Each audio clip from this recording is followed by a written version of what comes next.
Let's get right into it. Number 5. The infinite scroll. You open an app for a quick, 30-second hit of dopamine. You close the app. An hour has vanished.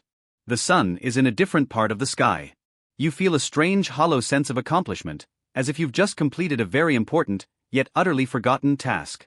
This is the magic of the infinite scroll, a design feature so diabolically simple it feels less like an innovation and more like a psychological hack. It preys on one of your brain's most primitive loops, the seeking instinct. Your brain is wired to find the next thing, the next berry on the bush, the next clue in the trail. The reward isn't the berry itself, but the delicious anticipation of finding it. The infinite scroll turns this ancient survival mechanism into a digital slot machine that never, ever ends. There is no bottom. There is no final post that says, "You have consumed all content. Please go live your life." Instead, your thumb swipes and a fresh batch of potential rewards, a funny cat, a political take, a vacation photo from someone you barely know, materializes instantly. It's a bottomless bag of trail mix where your brain is convinced the next M&M is just one more swipe away. The designers didn't just give you content, they gave you a compulsion, weaponizing your own curiosity against you. Basically, your brain is a lab rat that has learned it can just lean on the pleasure lever forever, and the scientists have all gone home for the day. Number 4. The autoplay cascade. You finish watching a video. A 5-second countdown begins. In that brief, interstitial moment, a tiny battle for your soul is waged. One part of you, the conscious adult part, thinks, okay, that was fun. Time to be productive. But it's already too late. The countdown hits 0, and the next video, algorithmically selected to be just similar enough to hold your interest, blares to life. The autoplay cascade has begun. This feature is the infinite scroll's more cinematic, and arguably more effective cousin. It exploits a principle known as the endowed progress effect.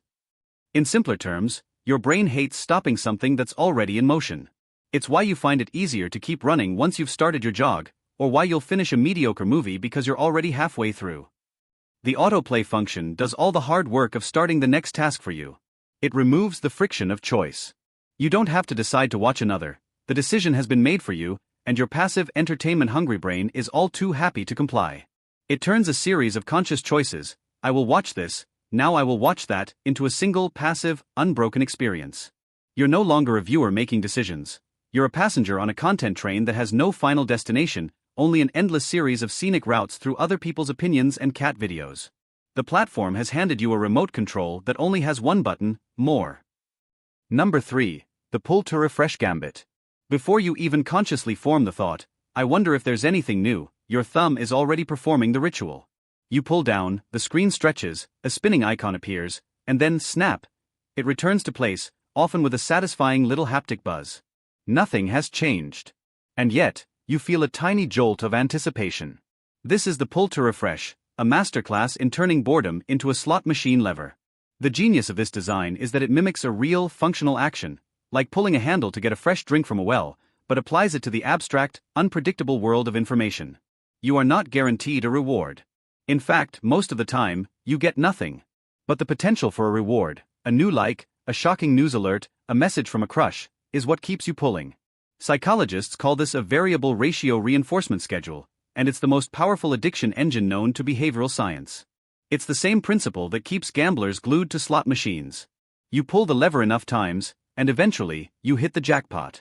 Your brain, flooded with dopamine from that one successful refresh, learns that the solution to the faint itch of boredom is not to find a hobby, but to just keep pulling. The action itself becomes a nervous tick, a digital pacifier.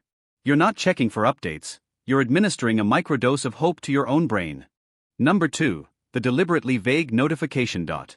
Behold, the modern-day siren song, a small, red, unassuming circle with a number in it. It sits on the corner of an app icon, saying nothing and yet screaming for attention. This is not a specific alert telling you have a new message from Sarah. That would be too straightforward. That would allow your logical brain to assess the importance and decide to ignore it. No, the vague notification dot is a psychological cliffhanger. It's the digital equivalent of someone saying, "We need to talk," and then leaving the room. Your mind races through the possibilities.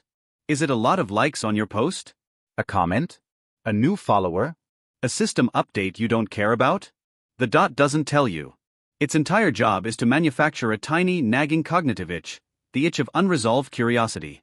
Your brain, which is wired to solve puzzles and close open loops, finds this state of uncertainty intolerable. The easiest way to resolve the tension, to scratch the itch, is to just tap the icon. The reward for doing so is the sweet relief of closure, a relief so potent it reinforces the habit every single time.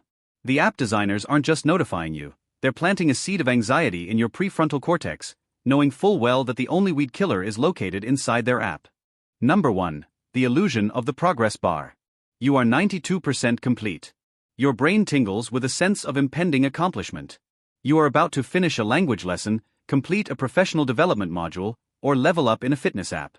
But what are you actually finishing? Often, it's an arbitrary chunk of data, a digital checkpoint with no real-world equivalent. This is the dark magic of the progress bar, a visual trick that hijacks your brain's deep-seated need for completion. Psychologists call this the goal gradient effect. The closer we perceive ourselves to be to a goal, the more motivated we become to reach it. App designers use this like a weapon. By breaking down an endless journey, like learning a language, into a series of tiny, completable steps, they transform a long-term commitment into a series of addictive, short-term sprints. That 92% isn't measuring fluency, it's measuring your consumption of pre-packaged lessons. But your brain doesn't care. It sees a task nearly done and releases an anticipatory hit of dopamine, urging you to close that loop. You're not chasing mastery, you're chasing the serene satisfaction of watching a circle fill up or a bar turn from silver to gold. It's a Skinner box dressed up as self-improvement, making you feel productive for simply following a preordained path designed to keep you coming back for the next fake finish line. You're running a race where someone else keeps moving the finish line, but gives you a participation trophy every 100 meters to make you feel like a champion. That's all for today. I'll be making similar videos in the future. Subscribe to see them.